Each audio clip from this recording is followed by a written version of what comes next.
न मिला खुदा न विसाले सनम, न इधर के रहे न उधर के हम। हाँ, यही कहानी है पवन सिंह की, जो सियासी पावर स्टार नहीं बन पाए। अब आमतौर पर पवन सिंह के समर्थक ये कहते हैं कि जी पावर जो है वो यहीं से शुरू होती है और यहीं खत्म होती है।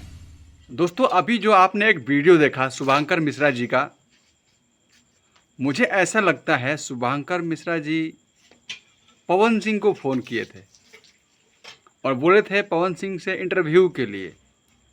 लेकिन पवन सिंह को पता है कि मैं शायद शुभांकर जो मिश्रा हैं कुछ उल्टे सीधे सवाल जवाब कर देंगे तो दिक्कत हो जाएगी।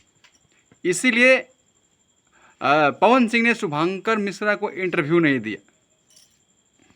उसकी वजह से शुभांकर मिश्रा जो हैं थोड़ा अभी सठिया गए हैं, गुस्सा में चल रहे हैं, मतलब सठियाने का मतलब।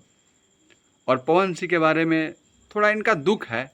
कोई भी इंसान है, अगर इंटरव्यू के लिए हम फ़ोन करते हैं किसी को, अगर उसका जवाब नहीं मिलता है, चाहे उनका मैनेजर मना कर देता है कि नहीं हमारा पावर स्टार इंटरव्यू नहीं देगा, तो दुख होता है।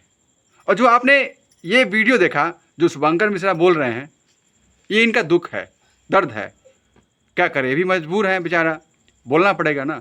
जो दर्द है उनको इन्होंने बयां कर दिया है। तो कहीं ना कहीं शुभांकर जो मिश्रा हैं बहुत अच्छा न्यूज़ बनाते हैं और पत्रकार रहे आज तक में, और अच्छे अच्छे सवाल, कड़वे कड़वे सवाल भी पूछते हैं। तो इसलिए पावर स्टार पवन सिंह ने इंटरव्यू देने से मना कर दिया। उनके जो मैनेज करता है उन्होंने पावर स्टार का जो इंटरव्यू होता है करवाते हैं, नहीं करवाया, मना करवा दिया।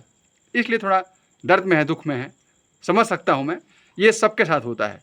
तो बस मेरा कहने का मतलब था कि पवन सिंह अपने जगह पे सही हैं और शुभांकर मिश्रा अपने जगह पे सही है। यहाँ पे मतलब किसी में लड़ाई झगड़ा नहीं है, अपनी अपनी दिल की बात लोगों ने बताया है।